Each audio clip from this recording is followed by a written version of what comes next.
নমস্কার, আমি সর্বরী রুদ্র। আমার চ্যানেল ভবঘুরে। আজ আমি ঘুরতে ঘুরতে চলে এসেছি পশ্চিম বর্ধমান জেলার আসানসোলের শ্যামডিতে অবস্থিত মুক্তাইচণ্ডী পাহাড়ে এবং মা মুক্তাইচণ্ডী মন্দিরে। চলুন আমরা দর্শন করি। চলুন।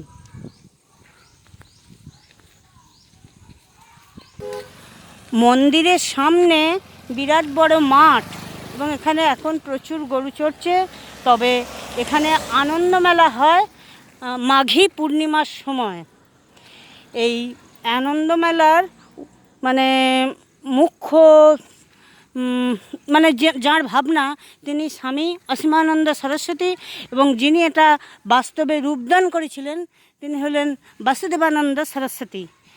আর মাঠের ওপারে দেখুন কয়লা খাদান, আর এ পাশে পলাশ বন।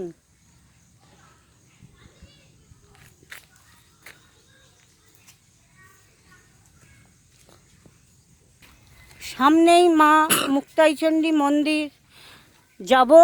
তার আগে এখানে একটু দেখাই আপনাদের। এখানে মাঘী পূর্ণিমার সময় কীর্তন হয়।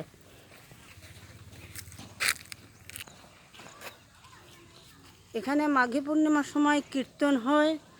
আর ওই দেখুন, ওই যে মুক্তাঙ্গন সংস্কৃতি ভবন, ওখানে দুস্থদের সেবা করা হয় মাঘী পূর্ণিমার সময়। আর বস্ত্রদান, কম্বল বিতরণ এসব হয় তখন।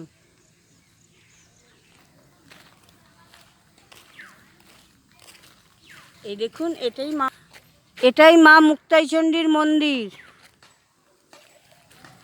শোনা যায় সতীর দেহত্যাগের পর তার অলঙ্কারের একটি মুক্ত এখানে এসে পড়েছিল, তাই এখানকার মায়ের নাম মুক্তাইচণ্ডী এবং পাহাড়ের নামও মুক্তাইচণ্ডী।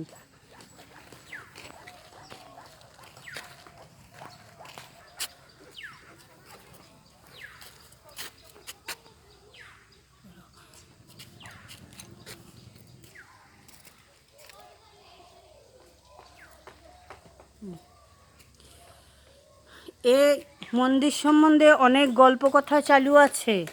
আগে এখানে ওরাওন নামক আদিবাসীরা বাস করত এবং তারা যুদ্ধে যাওয়ার আগে এই কালীমাকে পূজা করে তবে যুদ্ধে যেত।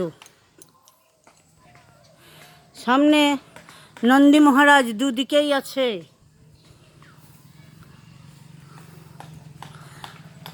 আগে এখানে বাঘ ভাল্লুককে দেখা মিলত এবং ডাকাত দলও তখন বাস করত।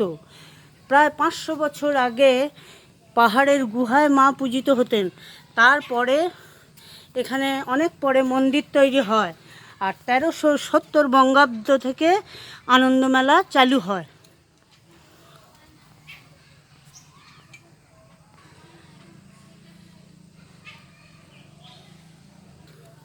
সিঁড়িগুলো বেশ নিচু নিচু, উঠতে খুব একটা কষ্ট হবে না, আপনারা চলে আসবেন। আর পরিষ্কার পরিচ্ছন্ন আর নিস্তব্ধ নিরিবিলি।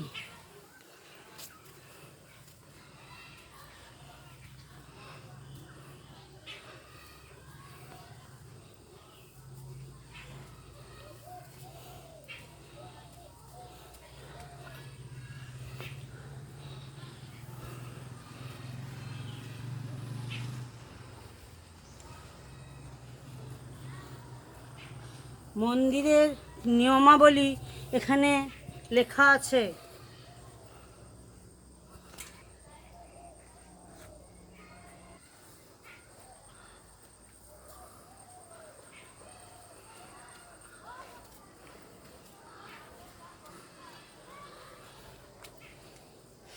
মন্দিরের বাইরের দেওয়ালে দেখুন সমুদ্র মন্থনের ছবি।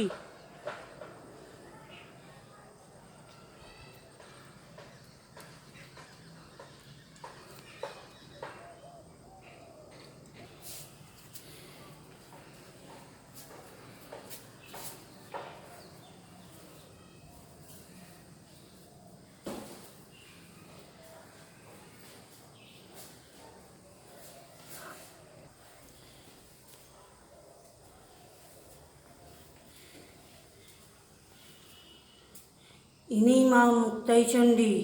এই পাহাড়ের গায়ে আগে পূজিত হতেন, এখন মন্দির করা হয়েছে।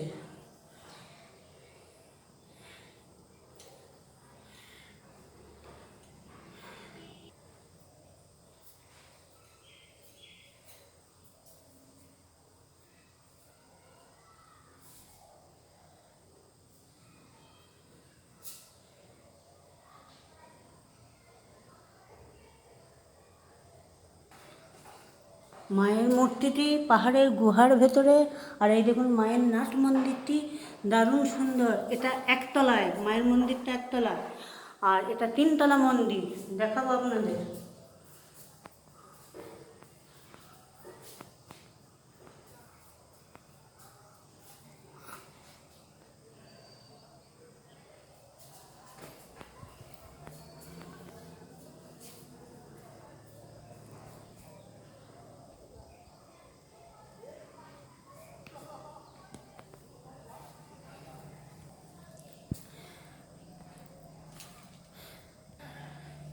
গ্রহরাজ, মা লক্ষ্মী, সিদ্ধিদাতা গণেশ, মা সরস্বতী,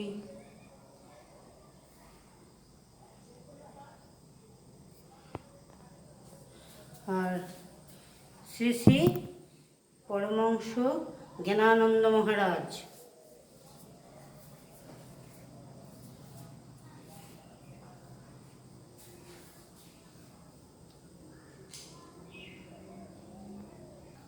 মা শীতলা,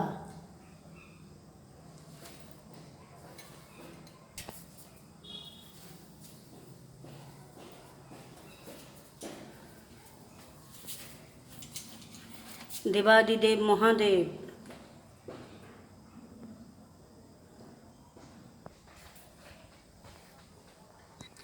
এবার যাব দোতলায়, সেখানে আছে বজরংবলীর মন্দির।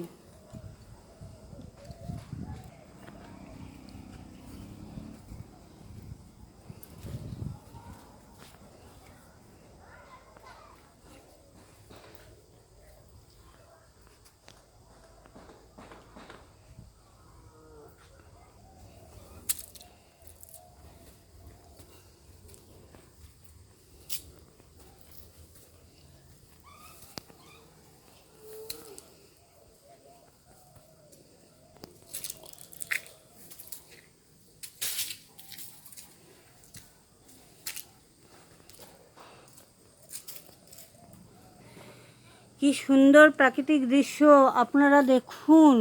এখানে এলে প্রাকৃতিক দৃশ্য উপভোগ করতে পারবেন।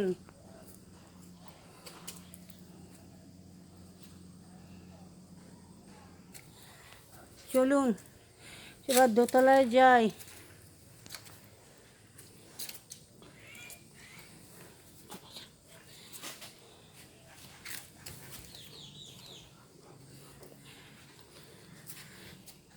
ওই দোতলার মন্দিরে যাওয়ার আগে দেখুন রামদাস কাঠিয়া বাবা মহারাজের মূর্তি।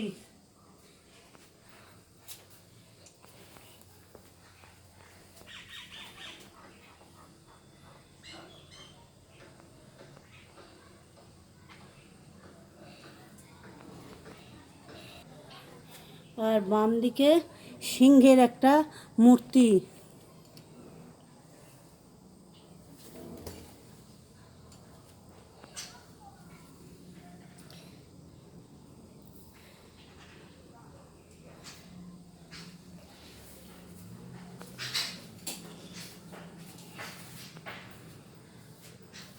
দোতলায় এই দেখুন বজরংবলীর একটা বিরাট বড় মূর্তি।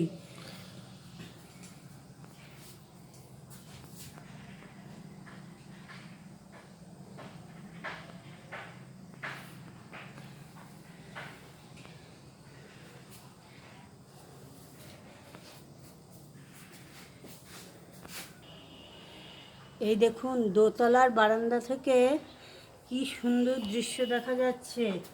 রোদ ঝলমল আকাশ, আর চারিদিকে কি সুন্দর দৃশ্য। আপনারা দেখুন, এখানে উপভোগ্য প্রাকৃতিক পরিবেশ।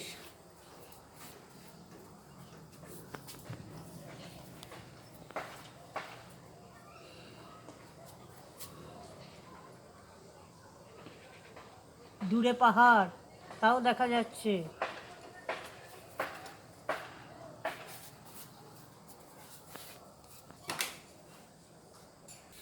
চলুন এবার তিনতলায় যাই।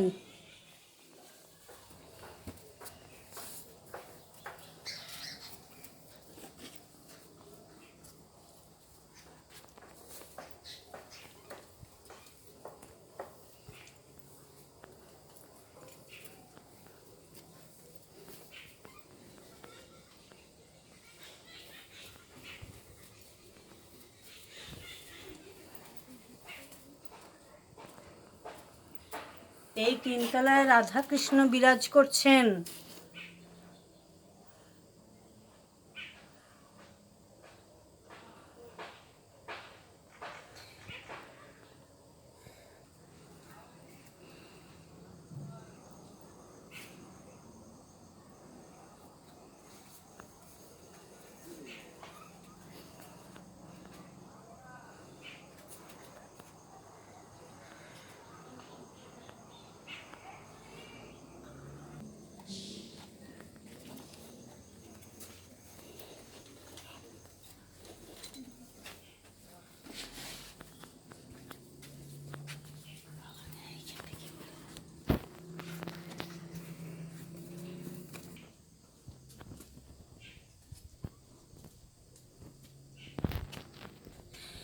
কৃষ্ণের জন্মের পর যখন যমুনা নদীতে মাথায় করে কৃষ্ণকে মাথায় করে বাসুদেব পার হয়েছিলেন, কালিয়ানাগ ছাতা ধরেছিলেন, সেই দৃশ্য এখানে দেখানো হয়েছে।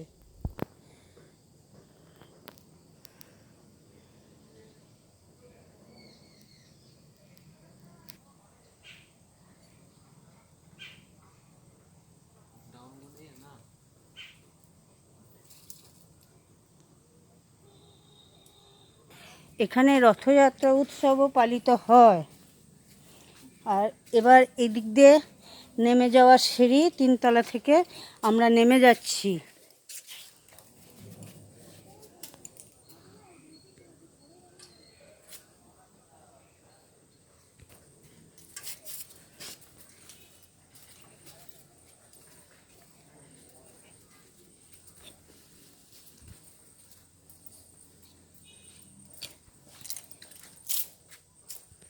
আমরা পাহাড়ের অনেক উঁচুতে আছি, চারিদিকে সবুজ বড় বড় গাছ, আর এখান থেকে দাঁড়িয়ে অর্ধেক আসানসোলকে দেখা যায়। আর এটাই আসানসোলের উচ্চতম মন্দির।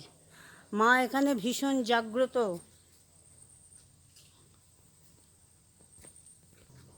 চারিদিকে বড় বড় গাছ।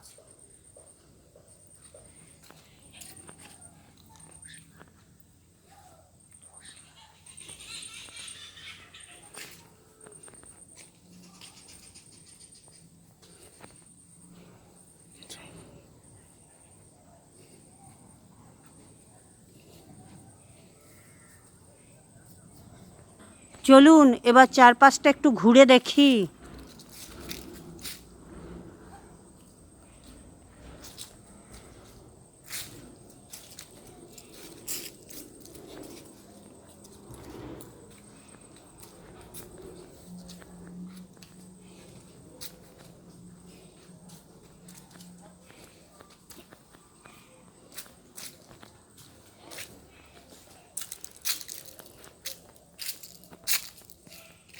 এবার তিনতলা থেকে আমরা সোজাসুজি একবারে ওই আনন্দমেলার গ্রাউন্ডে চলে যাচ্ছি।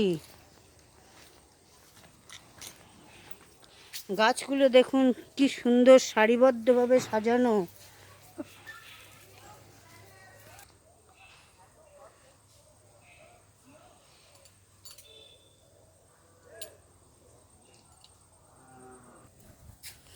এখানে কোনো ভিড় ভাট্টা নেই, একবারে নিস্তব্ধ। সত্যি এটা সাধন ক্ষেত্র, এটা একটা শক্তিপীঠ।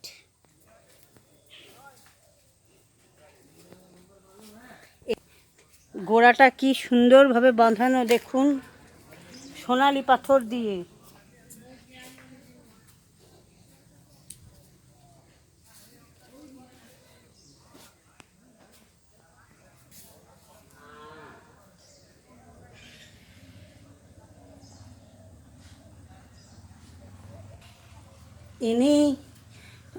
এনার ভাবনাই ছিল আনন্দমেলার শ্রী শ্রী স্বামী অসীমানন্দ সরস্বতী।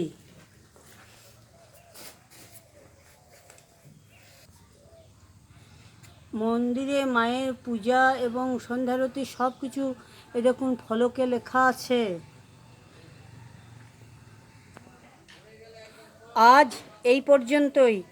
আবার কোনো দিন ঘুরতে ঘুরতে আপনাদের সঙ্গে আমার দেখা হয়ে যাবে। ততদিন আপনারা ভালো থাকুন, সুস্থ থাকুন, আনন্দ থাকুন এবং আমার সঙ্গে থাকুন। আর হ্যাঁ, আমার চ্যানেলটিকে সাবস্ক্রাইব করে দেবেন। ভালো লাগলে লাইক, শেয়ার ও কমেন্টস করবেন। শেষ পর্যন্ত থাকার জন্য আপনাদের অনেক ধন্যবাদ জানাই। নমস্কার।